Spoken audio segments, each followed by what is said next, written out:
विधानसभा के माननीय अध्यक्ष श्री सतीश महाना जी, प्रदेश सरकार में मंत्रिमंडल के मेरे सहयोगी मंत्रीगण श्री राकेश सचान जी, श्रीमती प्रतिभा शुक्ला जी,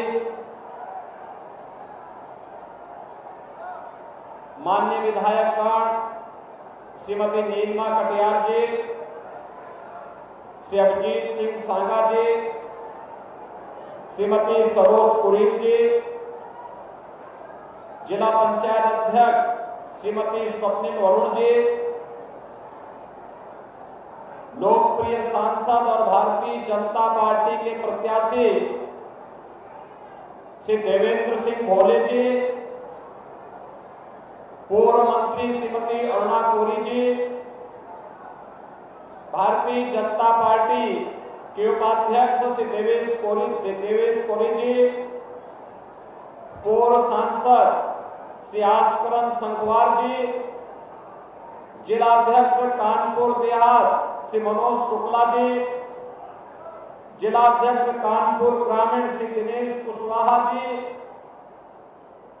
आज के इस कार्यक्रम में उपस्थित पूर्व विधायक शिवेंद्र पासवान जी, राम प्रकाश कुशवाहा जी, पूर्व विधायक श्री विजय सचान जी, ब्लॉक प्रमुख रमेश यादव जी, प्रमोद जायसवाल जी, भारतीय जनता पार्टी के और सहयोगी दलों के सभी पदाधिकारीगण, भारी संख्या में घाटमपुर और बिठूर से उपस्थित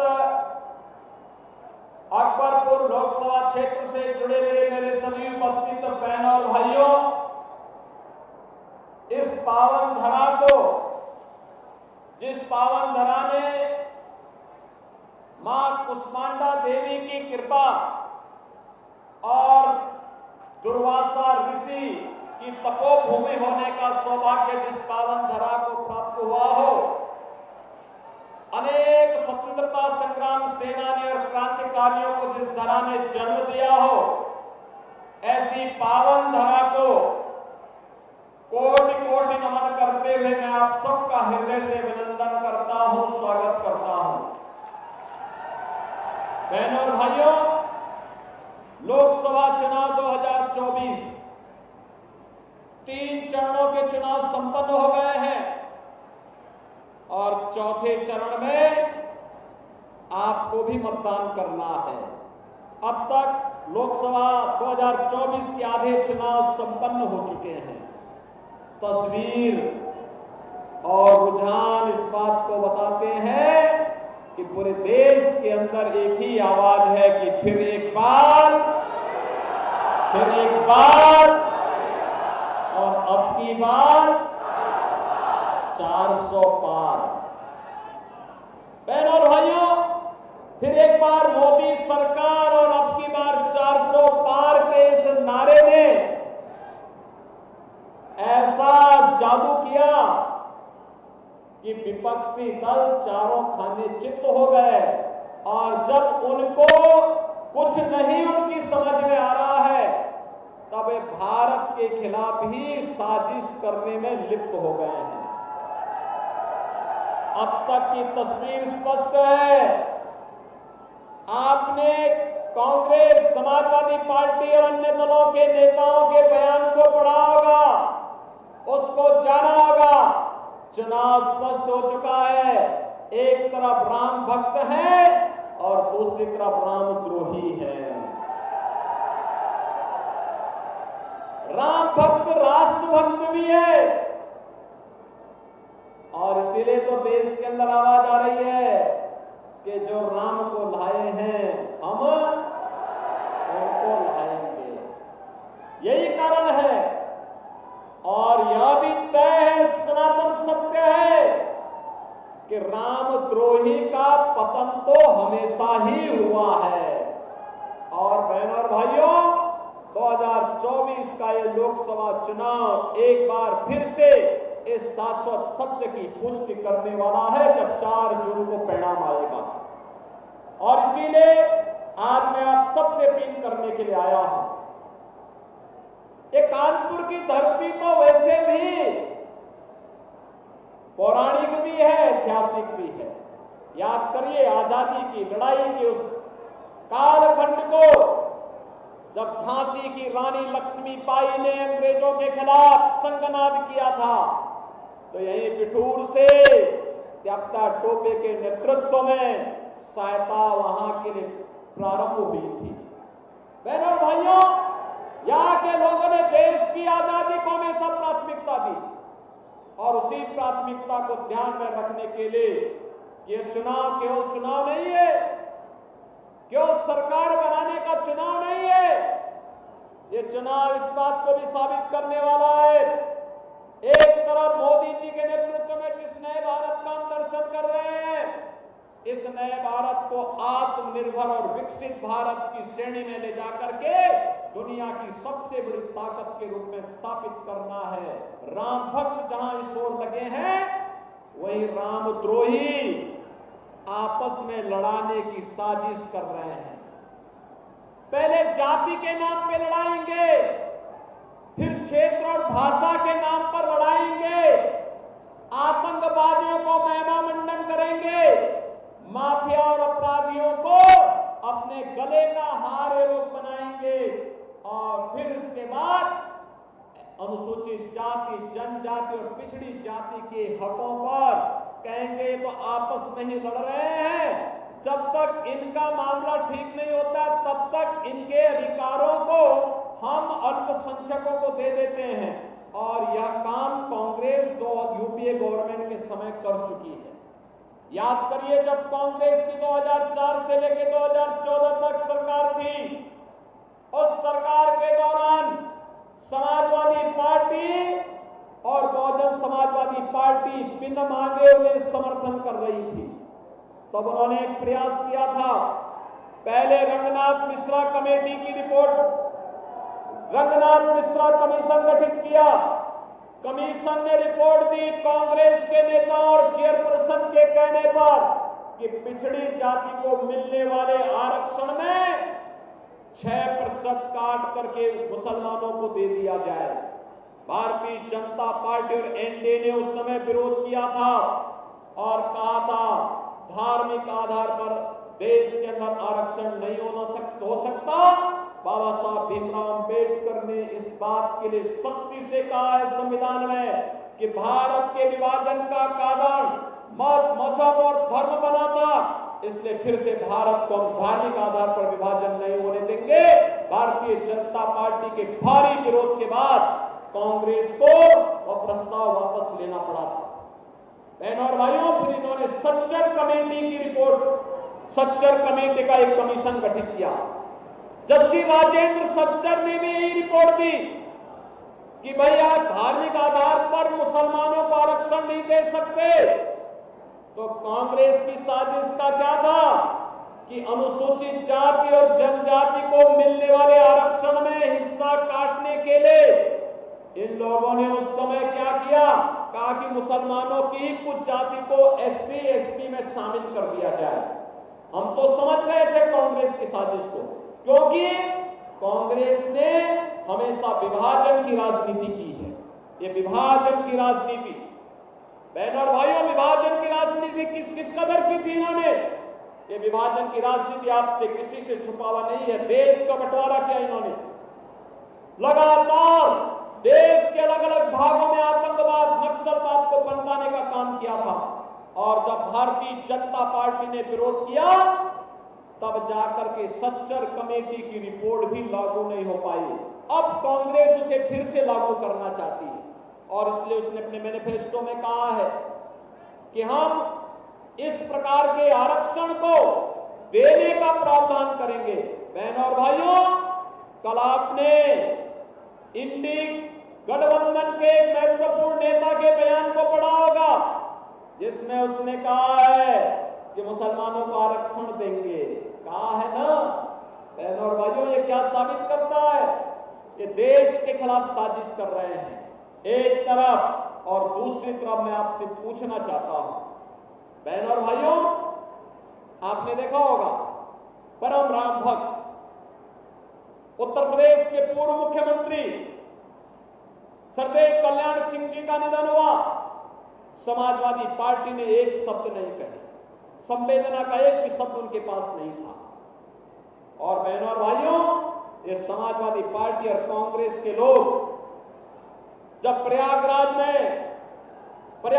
में राज्यपाल की हत्या हुई थी, तब भी इनके पास संवेदना के शब्द नहीं थे।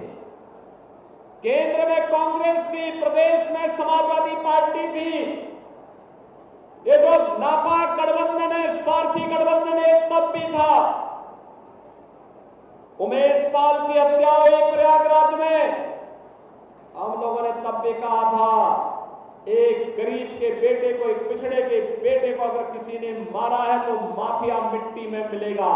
और बहनों और भाइयों, माफिया मिट्टी में मिला। और साथ साथ आपने इनके चरित्र को देखा होगा, जो सरदेव कल्याण सिंह जी को श्रद्धांजलि नहीं देती जो समाजवादी पार्टी और जो कांग्रेस, वो माफिया के घर फातिया पढ़ने के लिए गए थे। आपने देखा ना इनका? आप सोचो, आपके प्रति इनकी संवेदना नहीं, इनकी संवेदना माफिया के प्रति है, इनकी संवेदना रामद्रोहियों के प्रति है। और इसीलिए हम आपको सावधान करने के लिए आए हैं। ये चुनाव भारत को बनाने का चुनाव है। आपका एक वोट नए भारत का दर्शन करा रहा है। 2014 में आपने मोदी जी के समर्थन में अपना मत दिया, आपका वोट पड़ा, परिणाम हम सबके सामने है। एक नया भारत दुनिया में सम्मान प्राप्त कर रहा है, देश की सीमाएं सुरक्षित है, आतंकवाद और नक्सलवाद समाप्त हुआ है और विकास के बड़े बड़े कार्य भी हो रहे हैं। मुझे बताया गया, यहां पर पहले भी बताया गया था और हम सर्वे भी करा रहे हैं कि अगर यहां पर गन्ने की गुंजाइश होगी तो चीनी मिल लगाने की जो कार्रवाई हमारी सरकार ने प्रारंभ किया है, हम जरूर इथेनॉल और शुगर कॉम्प्लेक्स की इस व्यवस्था को सर्वे की रिपोर्ट आने के साथ ही इस कार्यक्रम को आगे बढ़ाएंगे। और बहनों और भाइयों, ये विकास आज जो डिफेंस कॉरिडोर के रूप में हो रहा है, समाजवादी पार्टी और कांग्रेस के समय में तमंचे बिकते थे यहां, आज तोपें बनेंगी देश की सुरक्षा के लिए। आज तोप बनेगी यहां पर। महाना जी उस समय औद्योगिक मंत्री थे जब डिफेंस कॉरिडोर का हम लोगों ने शिलान्यास कराया था प्रधानमंत्री जी से। आज यहां पर बनी हुई तोप जब सीमा पर गरजेगी तो कानपुर का भी नाम उसमें आएगा, उत्तर प्रदेश का भी नाम आएगा। और जब दुश्मन देश के लोग धराशायी होंगे तो उसके साथ भारत माता की जयकारा के साथ आपका भी नाम आएगा, आपके क्षेत्र का नाम भी आएगा कि वाह, ये यूपी के डिफेंस कॉरिडोर में बनी हुई तोप है, वहां बना हुआ गोला है। अभी पिछले दिनों तो मैं आया था ना आपके यहाँ पे, एक कारखाने का उद्घाटन करने के लिए मैं आया था यहाँ कानपुर में, और उस समय हम लोगों ने यहाँ पे जो गोला बारूद तैयार होता है, आज वो केवल भारत के लिए नहीं दुनिया को जा रहा है, कानपुर में बना हुआ गोला बारूद। और बहनों और भाइयों, ये केवल भाजपा कर सकती है। और गरीब कल्याणकारी की बात तो क्या, कितनी योजनाएं बनी है, राशन फ्री, उपचार फ्री, बेटी की शादी के लिए पैसा दिया जा रहा है, बेटी के जन्म लेने से लेकर के स्नातक तक की पढ़ाई फ्री, उसको अलग से अनुदान भी देने की व्यवस्था कर दी गई है। और बेटी और व्यापारी की सुरक्षा की पुख्ता व्यवस्था करने के साथ साथ आज सरकार ने यह भी व्यवस्था कर दी है कि अब व्यापारी से कोई रंगदारी नहीं वसूली कर सकता, बल्कि व्यापारी को पीएम स्वनिधि योजना के साथ जोड़ करके आर्थिक स्वावलंबन की ओर अग्रसर किया जा रहा है। बहनों और भाइयों, मैं आज आपका आह्वान करने के लिए आया हूं, जो लोग देश का विभाजन करने के जिम्मेदार हैं, वे आगे भी आपको जाति के नाम पर बांट करके फिर से देश के अंदर उस प्रकार का माहौल पैदा करने का प्रयास करेंगे। लेकिन हमें तो मोदी जी के नेतृत्व में नए भारत को आगे बढ़ा करके आत्मनिर्भर और विकसित भारत बनाना है। और मैं पूछना चाहता हूं, क्या ये कांग्रेस और सपा के लोग अयोध्या में राम मंदिर का निर्माण कर पाते क्या? क्या कर पाते क्या? माफियाओं से और आतंकवादियों से लोग निपट पाएंगे क्या? जयापाल और राजूपाल की पत्नी को पूजा पाठ को क्या ये लोग न्याय दिला पाते क्या? बहनों और भाइयों, इनके बस का नहीं। ये सब माफियाओं के सामने घुटना टेकने वाले हैं। और आज सरकार कैसे माफिया को ठिकाने लगा करके उसके गले में तख्ती डालने के लिए माफिया मजबूर हो गया है। कहता साहब जान बकस दो बस एक बार, आगे से कोई भी ऐसा काम नहीं करूंगा जो व्यापारी और बेटी की सुरक्षा के लिए खतरा बन जाए। बहनों और भाइयों, प्रदेश की 25 करोड़ जनता की सुरक्षा की जिम्मेदारी हमारी है और इसमें सेंध लगाने की किसी को छूट नहीं देंगे। कितना भी बड़ा माफिया क्यों ना हो, अगर उसने सेंध लगाई तो हम केवल रामलला को ही विराजमान नहीं करते, माफिया और अपराधियों की राम नाम सत्य है की यात्रा को भी निकालने की तैयारी करते हैं। और बहनों और भाइयों, इसीलिए आया हूं मैं आपसे कहने के लिए कि अकबरपुर एक तो नाम ही ऐसा है कि बार बार बोलने में भी संकोच लगता है। और इसलिए बहनों और भाइयों, मैं आपसे कहूंगा ये चीज बदल लेगी। गुलामी के निशानों को समाप्त करना है, विरासत का सम्मान करना है, विकास की मुख्य धारा के साथ जोड़ना है। और उसी को जोड़ने के लिए आज हम लोग आए हैं। विरासत और विकास और गुलामी के चिन्हों को समाप्त करने का जो अभियान भारत के अंदर प्रारंभ हुआ है, हम भी अपने एक वोट से इसमें सहभागी बन सकते हैं। सहभागी बनेंगे? थोड़ा जोर से, जहां तक आवाज जा रही है वहां तक। आप भी जो लोग बाहर हैं, आप धूप में हैं, आपका अभिनंदन, लेकिन आप भी मुझे बताइए, और सड़क की तरफ भी जो लोग हैं वे लोग भी मुझे बताइए, सभी लोग सहमत है ना? विरासत और विकास साथ साथ चलेगा, गुलामी के अंशों को समाप्त करेंगे ना, तो फिर ये मोदी की गारंटी है, ये होकर रहेगा। और इसीलिए 13 मई के लिए अभी से आप भी भोले बन जाइए।